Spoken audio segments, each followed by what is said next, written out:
Evening and welcome to Sun Meadow Temple. We are so happy you've joined us. My name is Alba and I use she, her pronouns. This is our second January and 2025 observance and I'm so happy you are here. As always, the service is recorded and will be posted on our YouTube channel. A quick reminder to registered members to pay dues for 2025. Pretty please. It will be so helpful. We'll open today with our opening words, which will appear on the slide behind you. Please read aloud at home or listen as I read the words aloud. We welcome you into the light of the gods and light this flame in celebration. May its brightness symbolize our connection to the gods and the natural world. May you join us in this community of faith, cherishing love and with open hearts. Okay, so our theme for this month is motherhood, and our readings today are from Beowulf, and it's the continuation of last week's observance. And then we're doing part of the Iliad. It's a really short clipping of the Iliad, book 18 by Homer, translated by Samuel Butler. And then we're doing two clippings from De Officiis by Cicero, translated by Walter Miller. So we'll begin with Beowulf. And again, with Beowulf, I know it's very confusing sometimes to hear it. So if you need the text afterwards, which has the explanation sections in it, I will be happy to send you a link to the Beowulf sections. Will be better. So we'll start Beowulf now. Beowulf answered Ecgtheow's son. Beowulf extorts the old king to arouse himself. Oh, hold on, that's a thing. Grieve not, O wise one, for each it is better his friends to avenge than with him vehemence wail him. Each of us must at the end of day abide of his earthly existence. Who is able to accomplish glory ere death? To battle fain noble, lifeless lying, 'tis at last most fitting. Arise, O king! Quick, let us hasten to look at the footprint of the kinsman of Grendel. I promise thee this now. To his place he'll escape not. To embrace of the earth, nor to mountainous forest, nor to depths of the ocean, wherever he wanders. Practice thou now patient endurance of thy sorrows, as I hope for thee soothly. Hrothgar. Then up sprang the old one, the all-wielder. Thanked he, the ruler almighty, that the man had outspoken. Then for Hrothgar a war horse was decked with a bridle, curly-maned courser, the clever folk leader. They start on the track of the female monster. Stately proceeded, stepped then an earl troop of linden-wood bearers. Her footprints were seen then widely in wood paths, her way o'er the bottoms, where she far away fared o'er fen county murky. Bore away breathless the best of retainers who pondered with Hrothgar the welfare of this country. The son of the Aethelings then went o'er the stony, declivitous cliffs, the close-covered passes, narrow passages, paths unfrequented, nesses abrupt, nicker haunts many, one of a few of wise-modded heroes. He onward advanced to view the surroundings, till he found unawares woods of the mountains, or hoar stones hanging, holtwood unjoyful, the water stood under, welling and gory. 'Twas irksome in spirit to all of the Danemen, friends of the Skidlings, to many a liegeman. The sight of the Aesir's head causes them great sorrow. Sad to be suffered a sorrow unlittle to each of the earlmen when the Aesir's head they came on the cliff. The current was seething with blood and with gore. The horn anon sang the battle song ready. The troop were all seated. They saw long the water then. The water is filled. Many a serpent, mere dragons, wondrous trying the waters, nickers a-lying on the cliffs of the nesses, which at noonday full often go on the sea deeps their sorrowful journey. Wild beasts and worm-kind away then they hastened. Hot-modded hateful, they heard the great clamor. of the war trumpet winding. One did the great prince sunder from earth's joys with arrow from bowstring. From his sea struggle tore him that the trusty war missile pierced his vitals. He proved in the currents less doughty at swimming, whom death had oft carried. Soon in the waters the wonderful swimmer was straitened most sorely with the sword-pointed boar spears.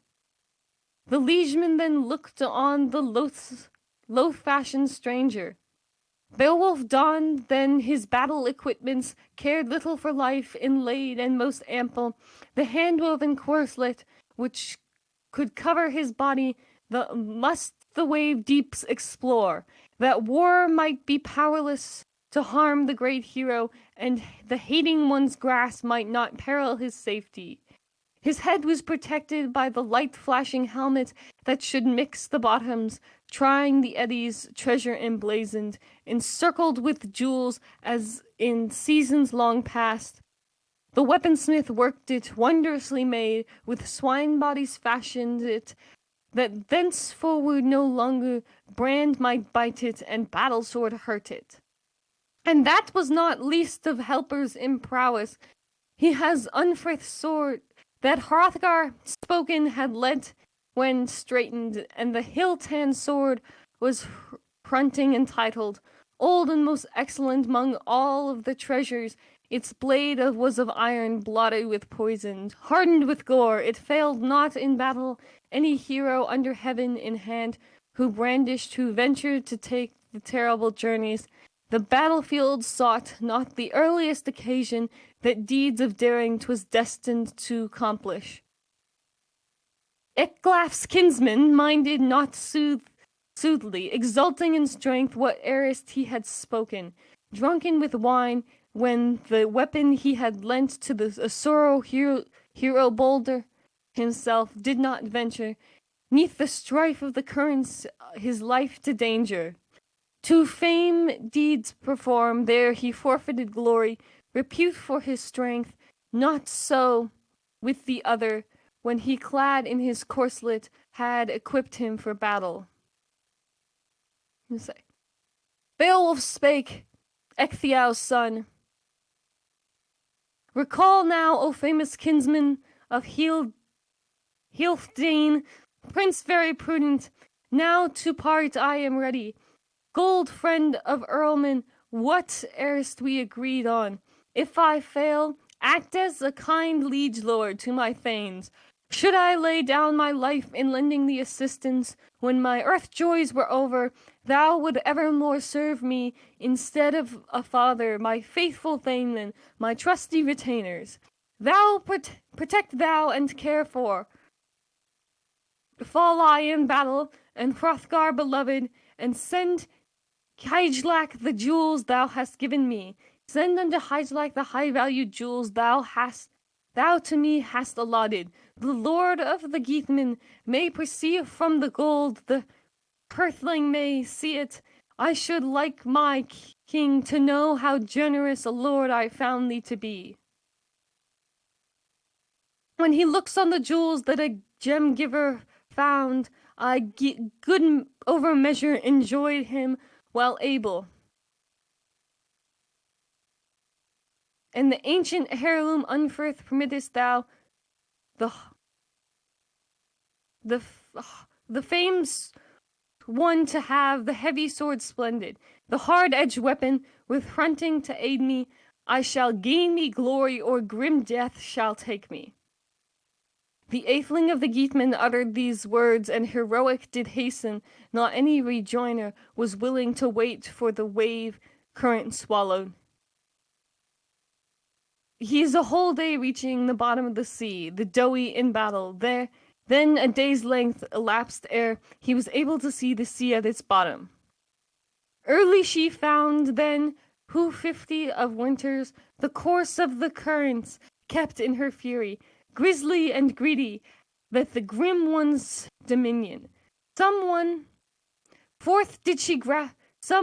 of men from above was exploring. Forth did she grab them, grappled the warrior with horrible clutches, yet no sooner she injured his body unscathed, the burning outguarded, that she proved but powerless to pierce through the armor of the limb mail locked with loath-graping fingers. The sea-wolf bear then, when bottomward she came, she grabs him and bears him to her den. The ring prince homeward that he after was powerless, he had daring to do it, to deal with his weapons, but many a mere beast tormented him swimming. Sea monsters bite and strike him, flood beasts, no few with fierce biting tusks did break through his byrnie, the brave one pursued they. The earl then discovered he was down in some cavern where no water whatever anyways harmed him, and the clutch of the currents could not come near him. Since the roofed hall prevented brightness a gleaming, firelight he saw, flashing resplendent. The good one saw then the sea-bottom's monster.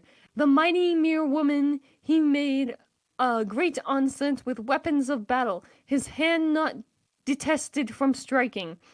That war-blade struck on her head then, a battle-song greedy. The stranger perceived them, the sword will not bite, the sword would not bite, her life would not injure. But the falchion failed the folk prince when straitened. Erst had it often onset uncountered, oft cloven the helmet, the fated one's armor. 'Twas the first time that ever the excellent jewel had failed of its fame. Promoted after, not heedless of valor but mindful of glory, was Hygelac's kinsman, the hero chief angry. Cast then his carved sword covered with jewels that it lay on the earth, hard and steel-pointed. And so he hoped in his strength, his hand grapple sturdy, so any must act whenever he thinketh to gain him in battle glory unending, and is reckless of living. The lord of the war-geats he shrank not from battle, seized by the shoulder the mother of Grendel. Then mighty in struggle he swung his enemy, since his anger was kindled that she fell on the floor. With furious grapple she gave him requital early thereafter, and stretched out to grab him. The strongest of warriors, fate moted, stumbled, till he fell in his traces. The monster sits on him with drawn sword, foot-going champion. Then she sat on the hall guest and wielded her war knife, wide blade flashing, for her son would take vengeance. Her one only bairn, his beast armor woven bowed on his shoulder, had guarded his life, the entrance defended, gainest point, sword point, and edges. Ecgtheow's son there had fatally journeyed, the champion of Geatmen, in arms of the ocean. Had the armor not given, close-woven corselet, comfort and succor, God arranged for his escape, and had God most holy not awarded victory, all-knowing Lord, easily did heaven's ruler most righteous arrange it with justice. Up rose he erect for battle, then he saw amid the war gems a weapon of victory. An ancient giant sword of edges adoratory, glory of warriors, of weapons 'twas choicest. Only 'twas larger than any man else was able to bear the battle encounter. He grasped then the sword-hilt, knight of the Scyldlings, bold and battle-grim, banished his ring-sword. Hopeless of living, hotly he smote her, and broke through her bone joints, the bill fully pierced her. Fate-cursed body, she fell to the ground then. The hand-sword was bloody, the hero exultant. The brand was brilliant, brightly it glimmered, just as from heaven gem-like shineth the torch of the firmament. He glanced long the building, and turned by the wall then. Hygelac's vassal, raging and wrathful, raised his battle-sword strung by the handle. The edge was not useless to the hero in battle, but he speedily wished to give Grendel requital for the many assaults he had worked on the Westanes, not once but often, when he slew in slumber the subjects of Hrothgar, swallowed down 15 sleeping retainers of the folks of the Daemon, and fully as many carried away a horrible prey. Okay, so then that is the end of Beowulf. Okay, and then we'll do the clip quickly from the Iliad. And if you don't know, Thetis is the mother of Achilles. Thetis wept and answered, "Then, my son, is your end near at hand, for your own death awaits you full soon after that of Hector. Then said Achilles in his great grief, I would die here and now in that I could not save my comrade. He has fallen far from home, and in his hour of need my hand was not there to help him. What is there for me? Return to my own land I shall not, and I have brought no saving neither to Patroclus nor to my other comrades of whom so many have been slain by mighty Hector. I stay here by my ships, a bootless burden upon the earth, I, who in fight have no peer among the Achaeans, though in council there are better than I. Therefore perish strife, both from among gods and men, and anger wherein even a righteous man will harden his heart, which rises up in the soul of a man like smoke, and the taste thereof is sweeter than drops of honey. Even so has Agamemnon angered me, and yet so be it, for it is over. I will force my soul into subjection, as I needs must. I will go. I will pursue Hector, who has slain him whom I love so dearly, and will then abide my doom when it may please Jove and the other gods to send it. Even Heracles, the best beloved of Jove, even he could not escape the hand of death. But fate and Juno's fierce anger laid him low, as I too shall lie when I am dead, if like doom awaits me. Till then I will win fame, and will bid Trojan and Dardanian women wring tears from their tender cheeks with both their hands in the grievousness of their great sorrow. Thus shall they know that he who has held aloof for so long will hold aloof no longer. Hold me not back, therefore, in the love you bear me, for you shall not move me. Then silver-footed Thetis answered, My son, what you have said is true. It is well to save your comrades from destruction, but your armor is in the hands of the Trojans. Hector bears it in triumph upon his own shoulders. Full well I know that his vaunt shall not be lasting, for his end is close at hand. Go not, however, into the press of battle. To see me return hither tomorrow at break of day I shall be here, and will bring you goodly armor from King Vulcan. On this she left her brave son, and as she turned away she said to the sea nymphs her sisters, Dive into the bosom of the sea, and go to the house of the old sea god my father. Tell him everything. As for me, I will go to the cunning workman Vulcan on high Olympus, and ask him to provide my son with a suit of splendid armor. When she had so said, they dived forthwith beneath the waves, while silver-footed Thetis went her way, that she might bring the armor for her son. Okay, so then that's the end of the clip from the Iliad. So now we will do the clip from De Officiis, and this is a philosophy book. It's a Roman philosophy book. So he's going to make references to the myths, but he's interpreting them through a very Roman lens. So please be aware of that when you listen to this. And we're doing sections 12 and 53 through 54, and I'll tell you when we switch the sections. Nature likewise by the power of reason associates man with man in the common bonds of speech and life. She implants in him, above all, I may say, a strangely tender love for his offspring. She also prompts men to meet in companies, to form public assemblies, and to take part in themselves. And she further dictates, as a consequence of this, that the effort on man's part to provide a store of things that minister to his comforts and wants, and not for himself alone, but for his wife and children, and the others whom he holds dear, and for whom he ought to provide, and this responsibility also stimulates his courage and makes it stronger for the active duties of life. And that's the end of 12, and now we're doing 53 and 54. But still a closer union exists between kindred, starting with that infinite bond of union of the human race in general. The conception is now confined to a small and narrow circle. For since the reproductive instinct is by nature's gift the common possession of all living creatures, the first bond of union is that between husband and wife. The next that between parents and children. Then we find one home with everything in common. And this is the foundation of civil government, the nursery, as it were, of the state. Then follow the bonds between brothers and sisters, and then those of first and then second cousins. And when they can no longer be sheltered under one roof, they go out into other homes as into colonies. Then follow these, in turn, marriages and connections by marriage. And from these, again, a new stock of relations. And from this propagation and aftergrowths, states have their beginnings. The bonds of common blood hold men fast through goodwill and affection. For it means much to share in this common of the same family traditions, the same forms of domestic worship, and the same ancestral tombs.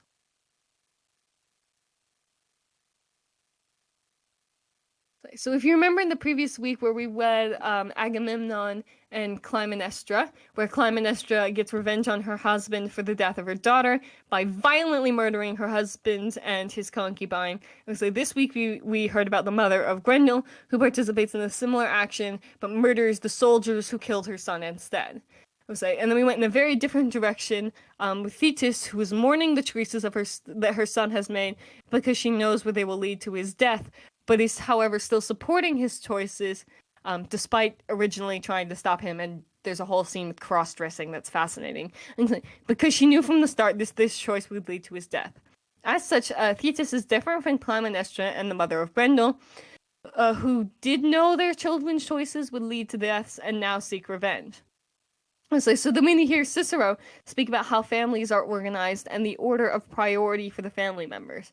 Based on these stories that appear in multiple cultures and time periods, do you agree with Cicero?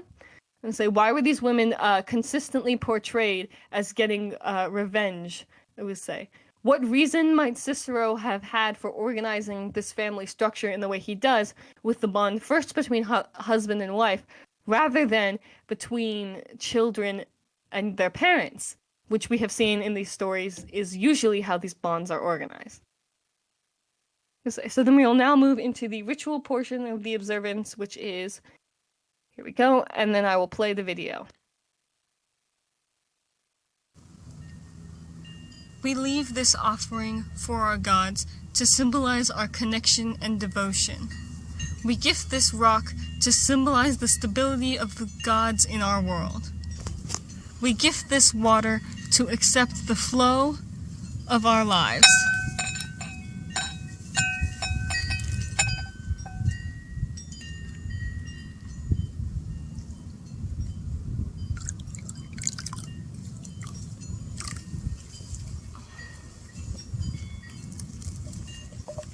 We welcome life and bless our offerings with oil to share our riches.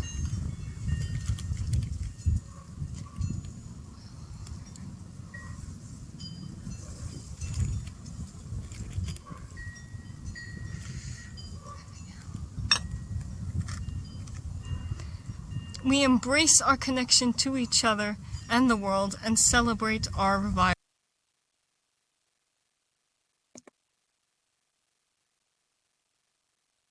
Okay, we'll now move into our closing words, which have appeared on the slide behind you. As with the opening words, feel free to listen as I read the words aloud, or read them aloud along with me. As we move out into the world, let us remember our community of faith. Cherish love and open your heart as you walk through life. Hold dear the light of the gods and our connection with the natural world. Go forth in celebration and carry the light of connection within your heart.